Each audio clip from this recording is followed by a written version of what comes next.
Here is reality. Detroit isn't Detroit without Mike Ilitch. When others were fleeing to the suburbs, he was doubling down. A visionary can see something others cannot. Mike Ilitch had that gift. He saw a city rising up, overcoming some tough days. You could make the case that the empire grew out of a love story. Marian Ilitch considered her husband my little Caesar. And when Mike wanted to call that first pizza store in Garden City, Michigan, Pizza Treat, his wife's idea was used. It was his father who immigrated to the U.S. from Macedonia who suggested that first blind date between Mike and Marian in 1954, and they married a couple of months later. Mike Ilitch had graduated from Cooley High School and spent the next 4 years in the Marines. Then a turning point in his life. He'd been a pretty good baseball player, and the Tigers offered him $3,000 to play pro ball. He knocked around the minors for a few summers before a knee injury ended his playing days. It was while playing baseball, we're told, that Ilitch would often pop into the pizza parlors that he'd find on the road and taste test to see what was being made and consumed. And in 1959, he and his wife poured their life savings at that point into their own venture, the first of what would become thousands. 3 years later, the first franchise opened in Warren. In 1969, the first in Canada, and a corporation was growing. After the first year of baseball, being in that blue-collar neighborhood, hanging around a bowling alley with all the guys, I had the one guy came to me and said, "Mike, you got money," a little bonus, and he says, "Why don't you open up a pizzeria?" And I said, there was 4 pizzerias in the Detroit area. They were sit-downs. We call them sit-downs with tables. And he was working in one of them. And I said, well, I don't know. Maybe that's not a bad idea. I opened it up and had a cigar box, and I had a mixer, and I had a little oven and a table. And so I made the dough, cooked the pies. And on a weekdays, I'd take in $60 to $70.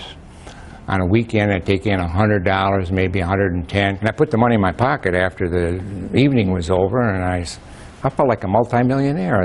Walking around with that money in my pocket, I says, wow, what a good business. This is a great business. No one knew at the time how much he'd be involved in getting things in Detroit going. And maybe the Fox Theater is a symbol of it all. Once glorious, then nearly condemned, and out of the ashes, it grew into one of the crown jewels in our city. The work and the investment and the attention to detail belonged to Mike Ilitch. It's musty and smelly, and there I'm going through there with the flashlight, and one Mike Ilitch says, what are you doing in here, Mike? And then the other Mike Ilitch said, well, keep going, keep going. So anyhow, I got the vibes to try it, and it worked out great. 1 year we beat, we were #1 grossing theater in the country, but usually we're 2 and 3. So Detroit's been great, and the Fox Theater has been great. Mike Ilitch not only invested in the city of Detroit, but he also put his support behind the people of the city as well. He founded the Ilitch Charities, supporting the children of Detroit and the surrounding communities. And he also created one of the largest and strongest youth hockey organizations in the country. My wife's nephew came in one day and wanted me, it was in 1968, and we were in business about 8 years then, and he wanted me to sponsor a team. And I said, what do you mean by sponsoring a team? I didn't know what he meant. He goes, well, you can buy our uniforms and stuff, And I said, oh, okay, I'll do it for you, Stevie. Then other people heard that I sponsored that one team. I started sponsoring them, and it just evolved into, I remember about 4 or 5 years later, Marian saying, Mike, we had a pretty good year, but you put the bulk of our profits into sponsoring a hockey team. So I kind of backed off a little bit, but it was fun, And let me mention this to you. We thought after a while that we thought it might be good for business, but we never got any business from the hockey teams because we were a takeout. And when they come in and sit down, that's something else. But what we did find out 25 years later was people coming in and saying, I played for you, and I thought that was so great, and this, that, and the other, and they were parents. And they became so loyal, and we had a tremendous following in our pizza business because when those people, these kids grew up, they had a loyalty towards Little Caesars. So it's funny how things work, you know. Mike Ilitch wanted to serve the city of Detroit and its fans. The best way he could think of to do that was to become an owner of not one, but of two sports teams. We will look at the legacy he created as owner of both the Wings and the Tigers when we come back.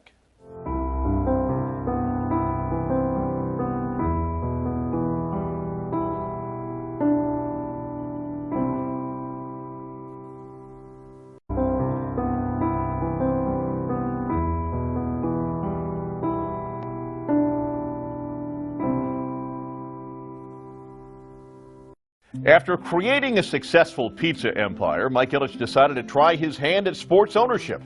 He took the plunge in 1982 when he purchased the Red Wings for $8 million from longtime owner Bruce Norris.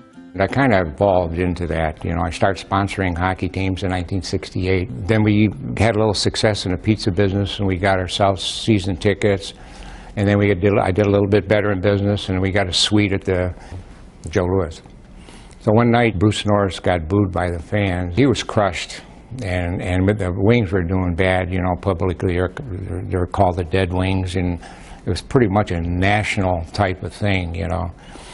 So, make a long story short, we weren't sure if we could afford it, but I said, I'm going to try, Marian. And so I kind of hit it off with Link, and I met Mr. Norris, and he kind of liked me, and so they had a couple other bids in there, but they decided to go with us, and we were lucky. It was timing, and never dreamt to be able to afford the team, you know.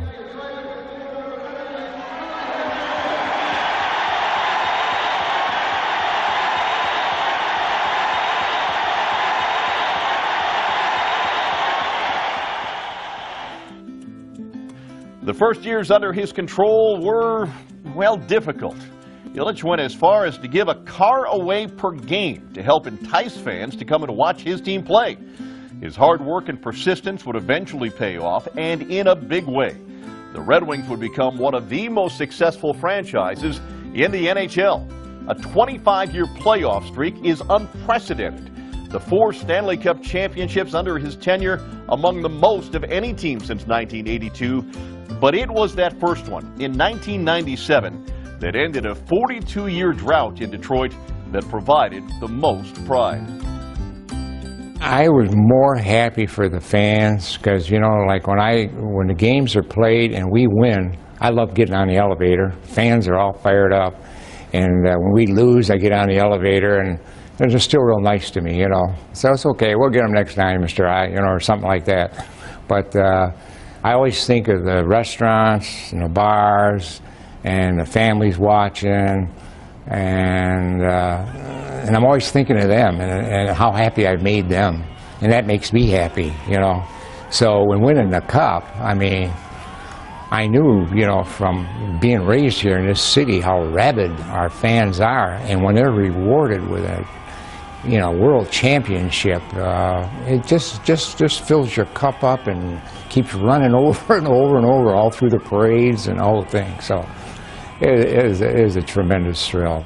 He was extremely happy after 42 years for the fans of Detroit and for the city. He was very happy for Stevie. Stevie had waited 15 years. He was just happy for everything. But mainly he was inside. He was extremely happy that he had finally done it. And I think, you know, my sense is that he was also tremendously relieved because the expectations were high.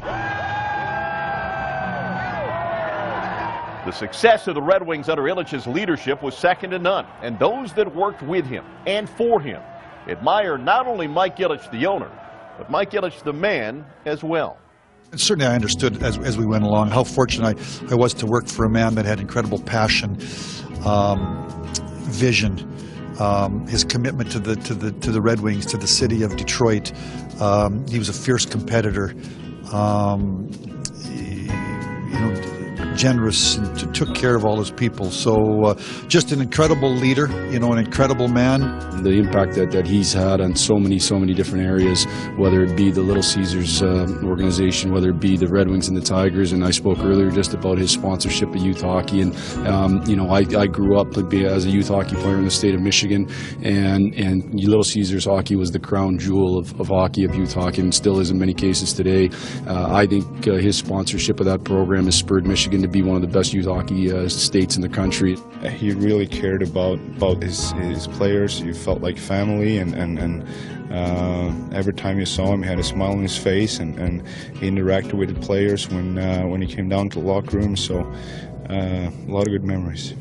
Mike, Marian, Denise, Lisa, Carol, Ron, Mike Jr., Chris, and Atanas. I will stop at 2 generations.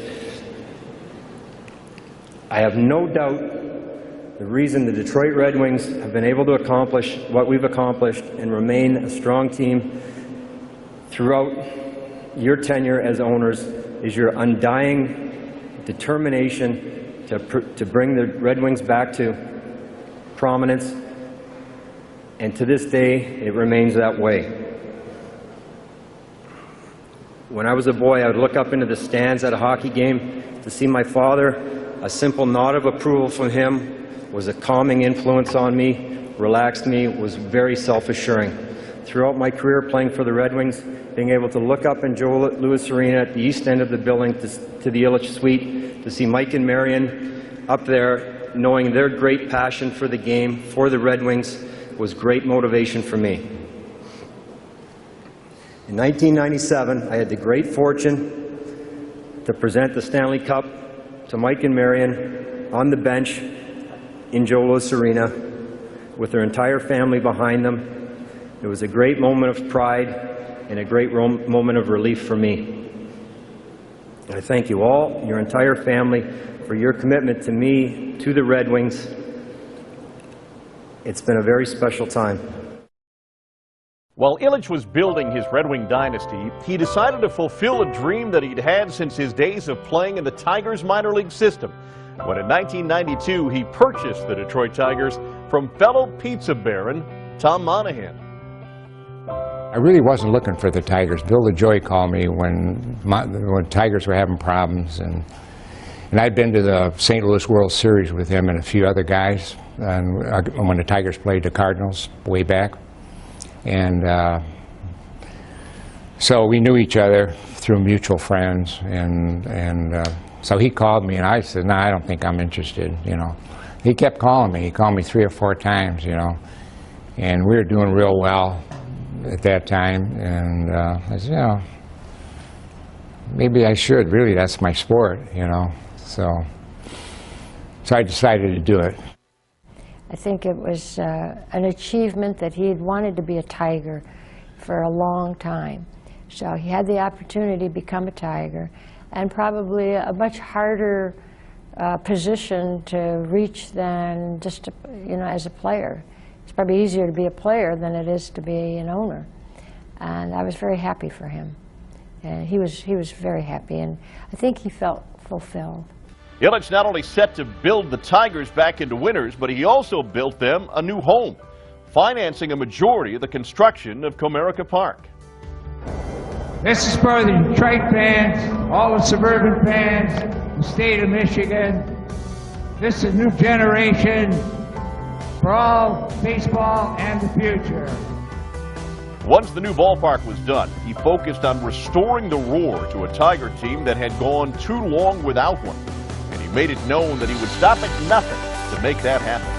And if I could turn this team around and bring prestige back to the city and have championship team in baseball, I think that will really fill me up. I mean, it would fill my bucket up, that's my main priority now, the Tigers, and I want to do everything in my power that I'm capable of doing. Monroe edges off for second.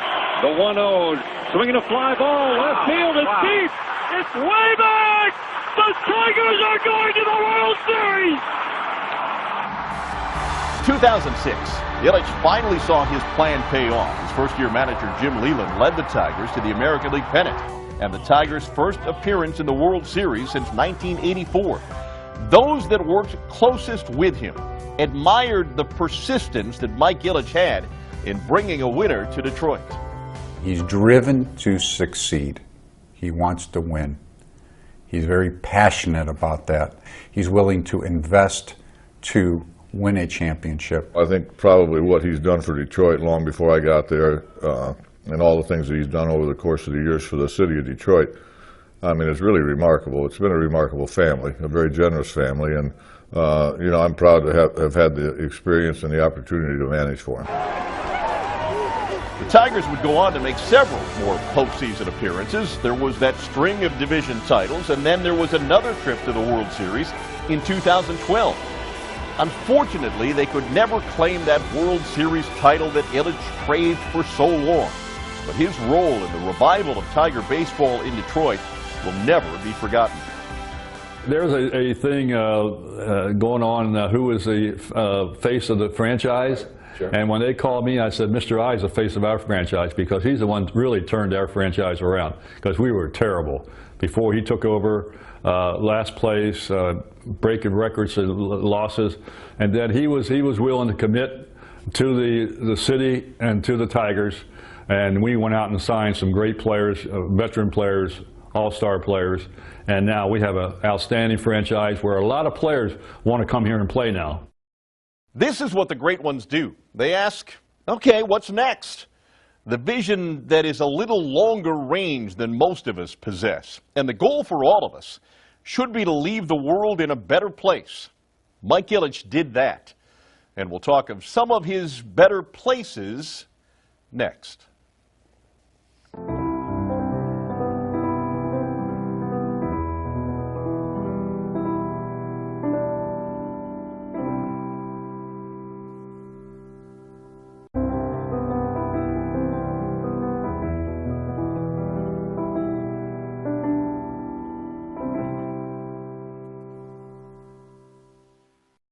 Mike Ilitch's achievements were not only appreciated here in Detroit, but all over the sporting landscape. He received many honors for the work he did, but none higher than when he was elected into Hockey's Hall of Fame in 2003. Being, you know, like, you got to get it through your head that there's Rocket Richard, there's Gordie Howe, there's all these great Hall of Famers. Here comes the pizza guy being part of the Hall of Fame. You know, it takes some adjustment. Awards, championships, the construction of a new ballpark. Mike Ilitch had done so much for the city and the people of Detroit, but in his eyes, it still wasn't enough. His hockey team needed a new home. Its storied barn, which had seen so much, had also lived a full, rich life. And shovels met dirt in a true turning point for Detroit. A new village within the city was launched with an arena as its centerpiece. Two people whose hard work, passion, commitment, larger-than-life imaginations have brought us here today. My parents, Mike and Marian Ilitch.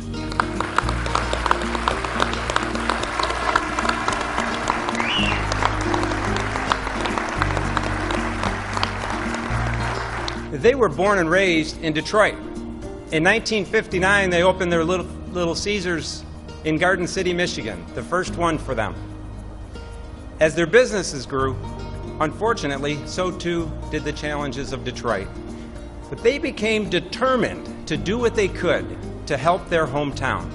It started as they opened Little Caesar locations throughout the city, then purchased sports teams here, made them competitive. The launch of an entire district that stitches everything together within charming neighborhoods where people live, work, enjoy the finest in sports and entertainment. This district is the culmination of their life's work thus far. The new state-of-the-art arena is set to open in September, with construction of business and residential space to continue after that. The plan was so impressive that it convinced Pistons owner Tom Gores to move his team back to the city for the first time since 1978. With the move, Gores has committed to investing his own money into the city as well, but none of that would have come about without Ilitch's vision and leadership. I was reading about a guy by the name of Mike Ilitch, and apparently he was a mover, he was a shaker, and he had plans to do a lot of things. And your skills, your vision, your guts to stick with Detroit, you would be very, very proud of the leadership team you have. And it doesn't happen without a lot of sweat and tears. Mr. Ilitch has had a lot of kudos that have come his way for staying through everything down here. And I remember in my days at the Palace always wondering, you know, what is it about him that makes him fight through this? I mean, it was just so hard to do business down here. And then watching one after another companies leave and walk out of the city, and where's the stubbornness that makes you stay, and the commitment that says this is going to be a great city again? And without him, I don't think any of this happens. Mike Ilitch's legacy is vast. The list of his accomplishments are second to none. Yet the one thing that stands out is why he did all he did for the city and its fans. I feel I'm just like them. You know, I'm no different than them. When you're a first-generation entrepreneur and have some success, you don't have time for it to settle in to where you think you're different than everybody. A great owner, and more importantly, a great man. Mike Ilitch will be missed, but what he has given the city of Detroit will never be forgotten. I'm John Keating. On behalf of Detroit sports fans everywhere, thank you, Mr. I. Your passion fueled us all.